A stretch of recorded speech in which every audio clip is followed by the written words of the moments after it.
미국이 아주 기를 쓰고 막았거든요, ICO를. 예. 다 막았었는데 그걸 풀어줄 수 있을 거예요. 그러면 이 업계에 자금이 굉장히 많이 들어오겠죠. 그게 돈이 몰리면 더 큰 문제가 되는 거죠. 언젠가는 붕괴돼요. 그래서 이제 들고 나오는 개념이 리얼 월드 어셋. 그러니까 크립토가 실제 삶을 바꾸는 거죠. 그 RWA의 첫 번째 주자가 바로 달러 스테이블 코인이거든요. NFT를 발행해서 그걸 달러로 교환해 주는 걸 약속하는 거니까. 예. 그 달러 NFT가 지금 심상치가 않고 달러 스테이블 코인이 미국의 진짜 본심이다. 이 달러 스테이블 코인이 기존의 금융을 다 깨부시면서 새로운 금융을 탄생시키고 있는 거예요.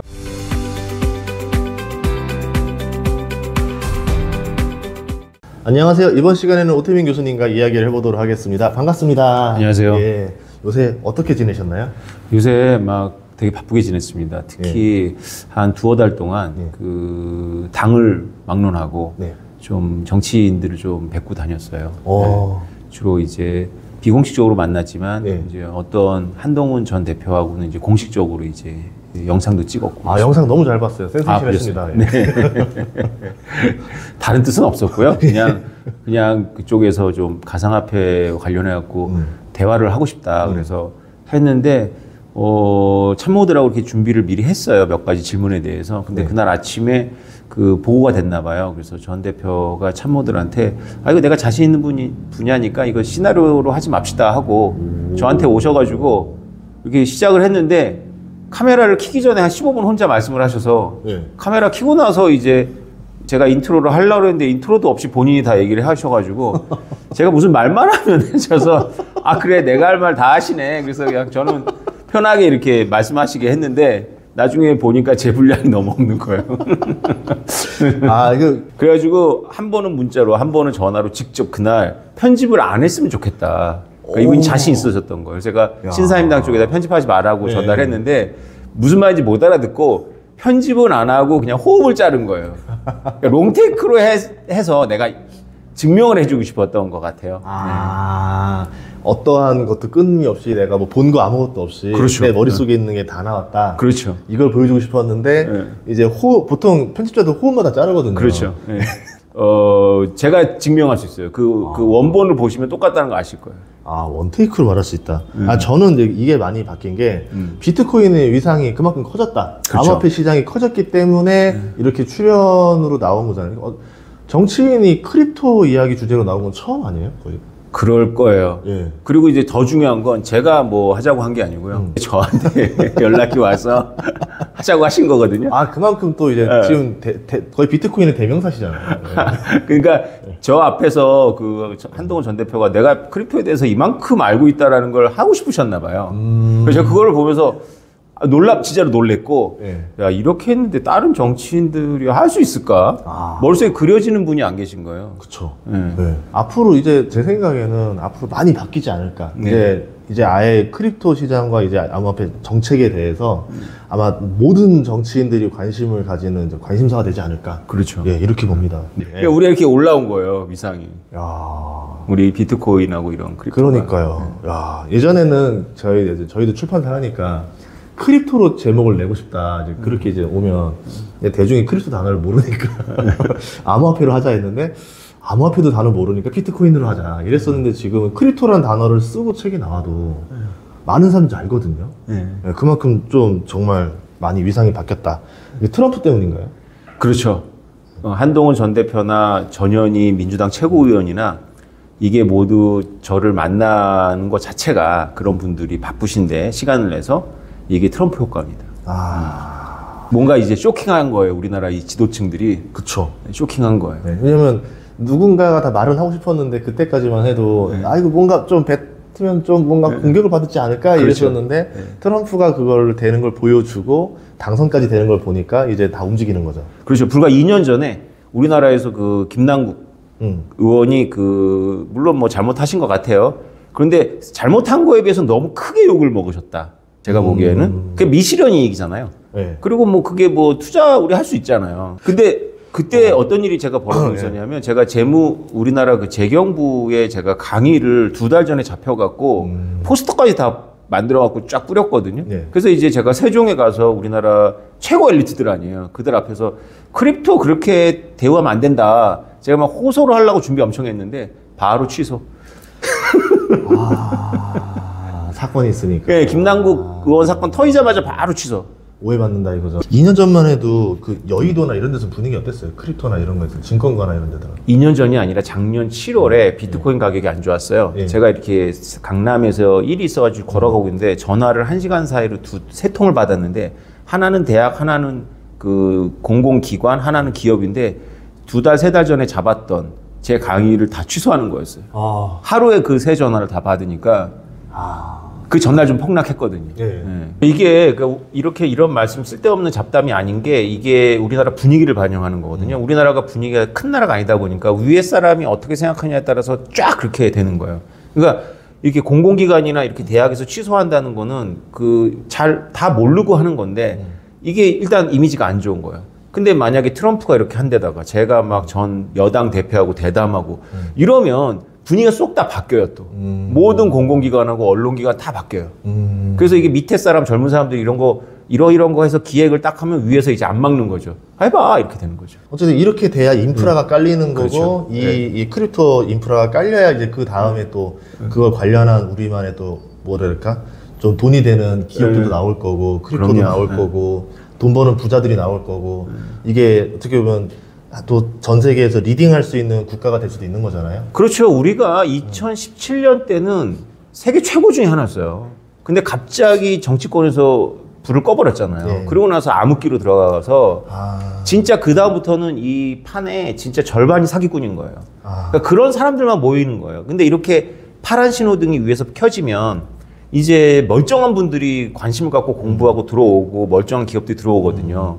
그래서 제 표현으로 광을 판 건데 정치적으로 오해를 하실까 봐 얘기가 길어지는데 제가 이렇게 이쪽에도 광 팔고 저쪽에도 광 팔아갖고 경쟁을 시키려고 했는데 생각보다 효과가 확 붙으신 거죠. 그렇게 될 것 같아요. 정말 광 잘 파셨습니다. 네.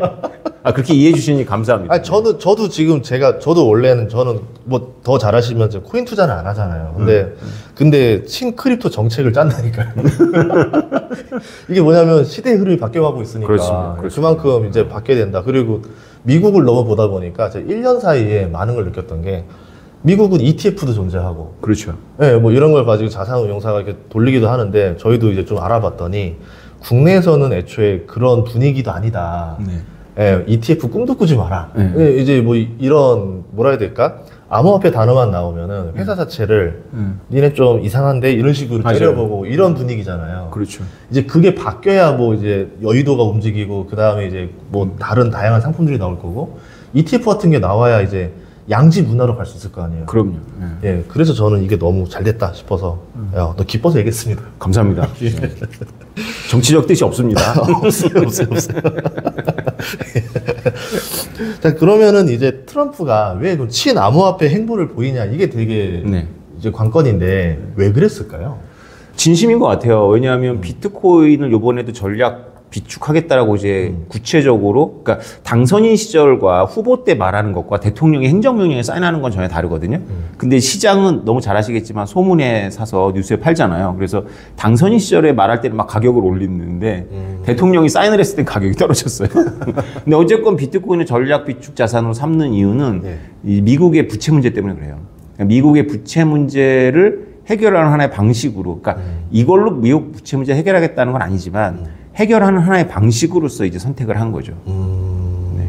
그래서 저희들이 이제 대학원에서 또 학생들 시켜서 이렇게 프로젝션을 해봤어요. 그리고 또 마네크라는 유명한 리서치에서도 했는데 가정을 좀 만들면 그 미국 부채가 재정 적자가 연 5%로 계속 늘어나고 비트코인 연 25%로 증가했을 경우에 미국이 비트코인 100만 개를 확보했을 경우에 2050년이면 미국 부채 20%가 비트코인이 담당하고요. 그 다음에 거기서부터 16년만 더 지나면 1대1이 됩니다. 복리 때문에 그래요, 복리. 그럼 진짜로 비트코인을 가지고 부채를 해결하겠다라는 트럼프의 발언이 농담이 아니었네요. 낭설 아니에요. 와. 프로젝션 해보면 답이 나와요. 그러니까 자기 임기 내에서 얘기가 아니라 그렇죠. 장기적으로 했을 때 이게 해결이 가능한 모델이다. 그렇죠. 그러면 이제 뭐 어쨌든 그때 당선 이후에 많이 올랐잖아요. 그리고 이제 취임 이후는 또 지금 살짝 좀 내려와 있거든요. 10만 달러 찍었다 내려와 있는데. 살짝이 아니라 많이 내려왔죠. 아니 뭐 요새 주식하다 보니까 15% 정도는 뭐 주식시장 테슬라 3일 떨어지면 그 정도 떨어집니다. 네, 그래요. 아, 요새 주식도 그렇구나. 예, 그래가지고 뭐 그런 거 봤을 때 뭐 이 정도면은 아직은 그래도 뭐 이게 있는데 뭔가 좀 호재가 더 나오는 게 없잖아요. 그렇죠. 예. 이제 뭐 나올 만한 게 뭐 있어요?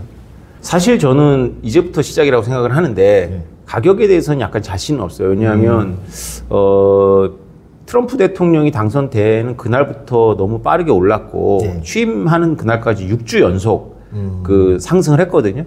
그게 비트코인 역사에서 최초라고 제가 들었어요. 6주 동안 계속 빠지지 않고 올랐다가 이제 그 이후로 지금 거의 4주째 헤매고 있는 것 같은데요. 네, 이런 조정은 너무 당연한 거로 보이는데 문제는 그거죠.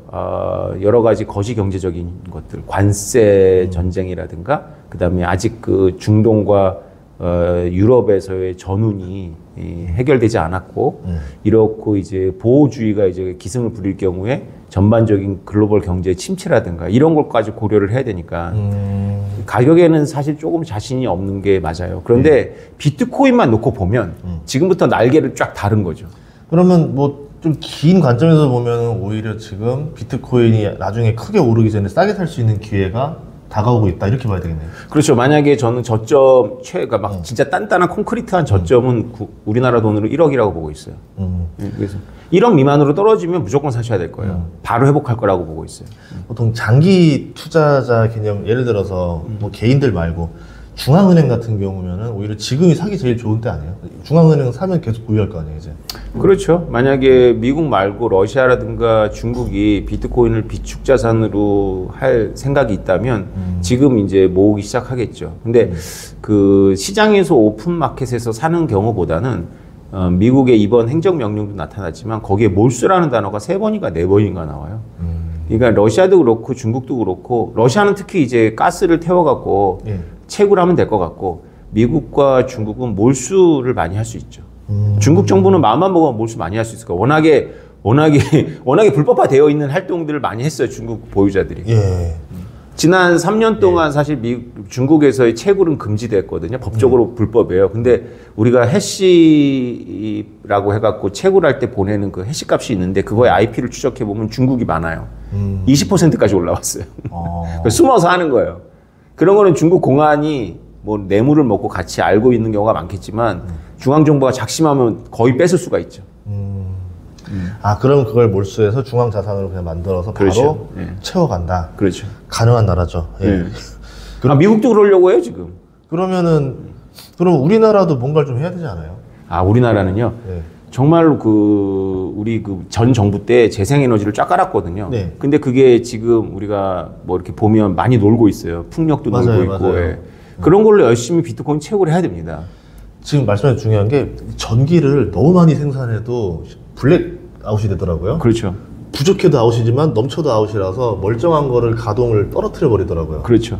그러면 그냥 그 아까운 전기를 지금 날리고 있는 건데 어떤 지역에서는 그럼 그 지역은 같이 채굴을 돌리면은 남는 거다 이거죠. 그러니까 전기를 생산해가지고 기관망으로 보내면 기관망이 타버려요. 그게 더 비싼 거거든요. 그 자리에 소비해버리면 되는 거예요. 그러네요. 그러니까 채굴기 갖다가 거기다 꽂아놓고 거기서 해결하면 되거든요. 심플합니다. 그래서 한국전력이 제가 이래서 정치권을 만난 거예요. 제발 좀 한국전력 빨리 지금 해라. 우리가 부탄보다 못해서 해야 되겠냐. 부탄은 그 히말라야에 있는 그 수력 발전으로 지금 13,000개 갖고 있고 부탄 GDP의 40%예요. 처음 들었어요. 수력 발전으로 돌려서. 아니 원래 거기가 수력 자원이 풍부한데 산업 시설이 없으니까 전기를 안 써요. 가정용 전기만 쓰는데 히말라야가 뭐 수력이 풍부하죠. 장난 아니죠. 그래서 이 왕자가 옥스퍼드 출신인데 그 왕족이잖아요. 이거를 알고 그냥 그 채굴을 한 거예요. 근데 부탄 정부가 우리가 비트코인 채굴했다고 발표한 적은 없어요. 그런데 워낙에 그 흐름이 있고 그다음에 인도로부터 채굴기 엄청 사들여가지고 계산을 해본 거거든요. 그래서 14,000개에서 12,000개인데 노코멘트 하고 있다가 지난번 고점에서 2,000개를 팔았어요. 그건 이제 드러날 수밖에 없죠. 그렇죠. 그러면 예를 들어 중국 쪽 채굴기 이제 몰수할 때 그 채굴기가 중고로 헐값이 나올 거 아니에요. 그렇죠. 그것도 한국전력이 사가지고 싹 뿌린 다음에 그러면 여기서 채굴 나오는 비트코인은 다 한국전력 소유가 되잖아요. 그렇죠. 그럼 한국전력이 코인을 많이 보유하면 하나의 성장 모델이 되고 그렇죠. 이거로 주가가 오를 때마다 유상증자를 태워서 아니 한국전력은 적자니까 그걸로 유상증자 태워서 빚 갚아야지. 그걸로 빨리빨리 부채 털면서 가야죠. 이거를 제가 정치권 만나면서 한 게 4년 됐어요. 4년 전에도 이 얘기를 했는데 그때는 국회의원들이 제 말을 듣고 흥미로워는 했는데 액션이 나오지 않았어요. 근데 이제는 다를 것 같아요. 그러면 코리아 마이크로 스트레지가 되는 거잖아요. 한국전력이. 그렇죠. 한국전력 작심하면 뭐 할 수 있죠. 와 장난 아니지. 열병합 발전소라고 있어요. 열병합 발전소가 이제 있어요. 난방을 해주는 데인데 거기는 그냥 전기를 계속 생산해야 돼요. 그런데 태양광 쪽에서 낮에 받으니까 전화 오는 거예요. 좀 끊어달라고. 근데도 그래서 그 생산해가지고 안 보내는 거죠. 그러니까 이게 어떻게 보면은 좀 제도권으로만 들어오면은 할 수 있는 것들이 굉장히 많아진다. 그렇죠. 정치가들이 해도 된다라고 누군가 총대를 매주고 해주면 다 풀려요. 반대로 정치가들은 또 국민들 눈치를 보잖아요. 그렇죠. 그러면 결국 국민들이 이제 이거에 대해서 이해를 하고 이제 관심도가 늘어나야 정치가들이 그런 공약을 낼 거고 그렇죠. 정치가가 움직여야 다시 또 관료가 움직이면서 세상이 바뀌는 거다. 그래서 유튜브 열심히 출연을 또 해주시는 이유도 그렇죠. 되는 거예요. 그러네요. 알겠습니다. 그러면 이제 어쨌든 미국을 따라가고 있는 상태인데, 그러면 이제 트럼프 보면서 미국에서 더 나올 만한 정책들을 보고 우리가 또 맞춰갈 거 아니에요. 지금 미국 보면은 ETF 나왔죠. 그 다음에 지금 뭐 더 할 만한 것들이 있어요, 정책들이? 뭐 여러 가지, 뭐 비트코인만 보면 이제 별로 정책이 안 남았죠. 비축해 주겠다는 거니까 그걸로 이제 비트코인은 된 거고요. 다른 알트코인을 포함해서 이 크립토 산업 전체적으로는 그거를 풀어주는 거죠. 우리가 하위 테스트라 그래갖고, 우리가 비트코인은 아니지만 뭐 이더리움부터 투자를 받고 시작한 거잖아요. 근데 그게 무허가 증권을 발행한 거로 해갖고 이더리움부터 계속 증권 시비가 있는 거거든요. 우리가 리플 소송의 본질이 뭐냐면 너 증권이야, 네 맘대로 팔았어, 이렇게 된 거거든요. SEC가 코인베이스니 뭐 크라켄이니 뭐 다 걸었어요. 왜냐하면 그 거래소에서 파는 토큰 중에 상당수가 증권인 거죠. 무허가 증권을 팔았으니까 안 돼, 이렇게 된 건데 그 SEC가 지금 바뀌고 있거든요. 소송 다 취하고 있고요. 그 얘기는 뭐냐면 우리가 적극적으로 해석을 하면 옛날에 한참 됐던 ICO를 해도 되는구나. 미국이 아주 기를 쓰고 막았거든요, ICO를. ICO라는 건 참고로 이제 IPO에서 온 말인데 주식을 최초로 이제 공개 시장에서 파는 것처럼 기업이 코인을 만들어서 그거를 이제 공개 시장에서 파는 걸 ICO라고 그러는데요. 그거를 다 막았었죠. 다 막았었는데 그걸 풀어줄 수 있을 거예요. 어느 조건을 이제 기준을 만들겠죠. 어떤 금액 이하라든가 혹은 뭐 탈중앙이 어느 정도 됐다라든가 하면 이제 그 요건만 맞으면 이제 풀을 수가 있는 거죠. 그러면 이 업계에 자금이 굉장히 많이 들어오겠죠. 제가 생각하는 것도 이제 뭐 미국이 움직일 정도가 되다 보니까 그러면 많은 코인들을 이제 다 이제 감당하고 하려면 우선 비트코인을 빼고 나면 시가총액들이 다 너무 작아요. 그러니까 그게 더 커져서 어느 정도 이 많은 양이 돼야 이제 거래소도 유동성이 따라줘야 거래가 되는 것처럼 이것들이 좀 판이 더 커져야 더 큰 정책들이 나올 수도 있지 않을까 이렇게 생각했었는데 그러면 이제 앞으로 이더리움 같은 것들이 계속 나올 수 있다라는 거죠. 그렇죠. 그런데 여기 위험성도 있어요. 그러니까 워낙에 이 크립토 업계가 좀 허황된 소리를 많이 하고 있었어요, 지금까지. 그래서 우리가 지난번 불장에서도 보면 아시겠지만 뭐 지루한 원숭이? 그러니까 지루한 원숭이 그게 뭐 예뻐갖고 예쁘다 치고 그게 뭐 1억 얼마야. 그게 왜 나의 삶하고 무슨 상관이냐는 거죠. 만약에 크립토 업계가 이 정도밖에 생산을 못한다면 여기에 돈이 몰리면 더 큰 문제가 되는 거죠. 언젠가는 붕괴돼요. 그래서 이제 들고 나오는 개념이 리얼 월드 어셋. 그러니까 크립토가 실제의 삶을 바꾸는 거죠. 그래서 리얼월드 RWA라는 개념이 나왔는데 이 RWA라는 개념의 첫 번째 주자가 성공적인 거예요. 그 RWA의 첫 번째 주자가 바로 달러 스테이블 코인이거든요. 그렇죠. 달러 스테이블 코인은 이제 쉽게 말하면 달러 NFT라고 보시면 돼요. NFT를 발행해서 그걸 달러로 교환해 주는 걸 약속하는 거니까. 그 달러 NFT가 지금 심상치가 않고 사실 제가 요새 정치권을 만나서 하는 이야기는 채굴 전기 쓰는 것도 하지만 달러 스테이블 코인이 미국의 진짜 본심이다. 그쵸. 이것에 대해서 우리도 적극적으로 대응해야 된다. 소극적으로 이거를 뭐 막거나 규제하려고 하지 말고 이거 우리가 잘하는 분야니까 치고 나가자라는 이야기를 하고 있거든요. 근데 이 달러 스테이블 코인이 진짜로 중요해요. 이게 정말로 그 달러 스테이블 코인이 거의 모든 금융을 다 바꿀 거예요. 그래서 소장님도 경제 전문가시니까 이거를 유심히 보셔야 돼요. 왜냐하면 이제 크립토 쪽에서의 그 움직임이 아니고요. 이 달러 스테이블 코인이 기존의 금융을 다 깨부시면서 새로운 금융을 탄생시키고 있는 거예요. 그래서 제가 감히 제 언어로 좀 과장되게 느끼실 수도 있는데 표현하자면 부의 대이동이 시작하고 있어요. 근데 달러 스테이블 코인이 이제 뭐 시청자 관점에서 생각하자면 1달러 들고 있는 거랑 스테이블 코인 들고 있는 거랑 이득은 없잖아요. 그렇죠. 이득은 없어요. 예. 근데 왜 이쪽으로 이동이 되는 거예요? 근데 이렇게 생각해 보세요. 레포라는 거 아시죠? 레포.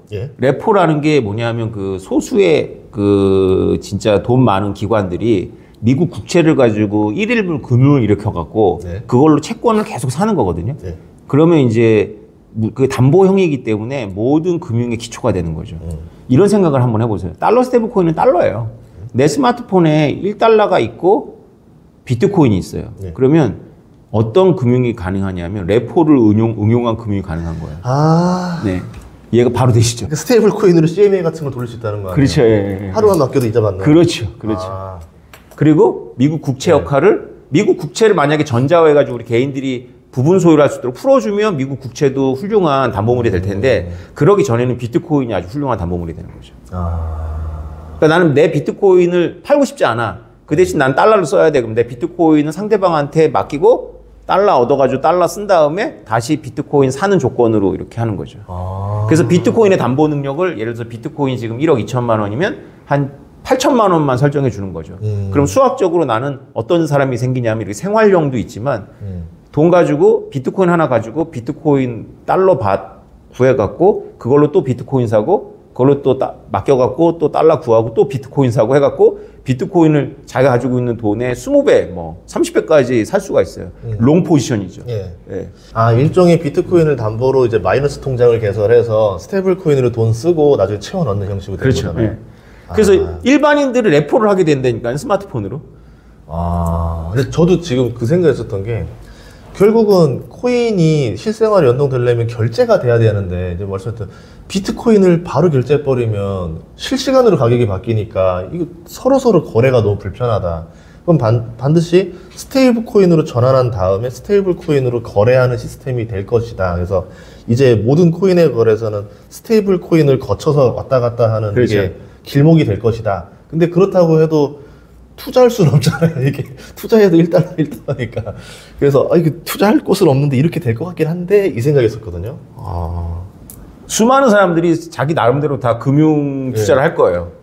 왜냐하면 이제 나이지리아에서 달러 스테이블 코인을 받으면 나이지리아에서는 나이라 코인이 있을 거고 스테이블 달러가 있으면 달러 스테이블 코인이 비트코인 역할을 하는 거죠. 그래서 내가 이 환율로 나이라를 나 달러 스테이블 코인 팔고 싶지 않거든. 달러에 대해서 내가 롱이야 포지션이. 그러면 달러를 상대한테 맡기고 내가 나이라 쓰다가 다시 나이라 주고 달러를 확보하는 거거든요. 예를 들어서 그러면 업비트나 뭐 비싼 같이 국내 거래소를 쓰려면 USDT로 이렇게 하는 게 아니라 이제 뭐 KDT 이게 나와서 이거로 환전해서 다 코인 사라. 그리고 KDT로 그냥 해서 이걸 가지고 결제를 다 할 수 있게 만들어 주겠다. 가능하겠는데요, 그러면? 그럼요. 이 카카오페이, 네이버페이 다 찍으면서 결제하잖아요. 그런 것처럼 그냥 내가 따로 뭐 이거 얼마 하는 거 없이 그냥 찍으면 알아서 그냥 그 KDT에서 다 차감 되게. 그래서 사람들은 자기가 선택하는 거예요. 내가 달러 스테이블 코인에 대해서 쇼치면 약달러야. 그러면 나는 그냥 원화로 그 자리에서 바꿔버리면 되는 거고 내가 롱이야. 그러면 그냥 레포를 일으켜갖고 달러를 맡기고 원화를 쓰다가 갚는 거죠. 그래서 지인 중에 진짜 보니까 이제 그 좀 크립토 하시는 분들은 현금이 없어요. 놀랬어요. 그래서 이제 저번에 장례식장에 같이 갔는데 자기 현금이 좀 하나도 없다. 좀 빌려달라는 거예요. 왜냐면 이거 어떻게 하냐니까 필요할 때마다 15만 원 필요하면 크립토에서 15만 원 찾아요. 그래서 정말 그렇게 다 찾아서 쓰시더라고요. 와, 근데 본인뿐만 아니라 그런 사람들이 많대요. 그래서 앞으로 그러면 굳이 우리가 캐시로 전환하거나 은행에 돈을 보관하지 않고 크립토로 그냥 자산을 보관하고 크립토에서 그대로 결제를 쓰는 사람들이 늘어나겠구나 이 생각했었던 게 진짜 그 말씀 하시네요. 지금 이렇게 근거 없이 롱들이 많거든요. 크립토로 다 해놓고 현금은 그때마다 쓰는데 이게 다 금융 덩어리예요. 예. 이거를 이런 사람들한테 크립토를 담보로 해갖고 돈을 꿔주고 이자 수수료 받잖아요. 예. 이거 완전 남는 장사예요. 그러겠네요. 무위험. 그쵸. 핀테크 되는 거잖아요. 네, 무위험이에요. 이 꽝 뚫린 거예요. 야. 은행들 앉아서 당합니다. 은행들 이제 이런 서류 결제하고 이런 시간에 달러와 원화와 비트코인으로 쫙 다 빠져나가요. 야. 이 금융 수요가. 이게 만약에 우리나라에서뿐만 아니라 전 세계가 동시에 이렇게 벌어진다 그러면 해외여행 갔을 때 환전을 하고 뭐 하고 할 필요도 없는 거죠. 완전히 이제 끝났죠. 그러니까 이제 탈중앙화라는 게 이제 국가가 이제 화폐를 통제할 수 없을 것이다. 내가 뭐 태국 가든 중국 가든 그냥 이 상태로 다 결제해버리고 다닐 거니까. 네. 아.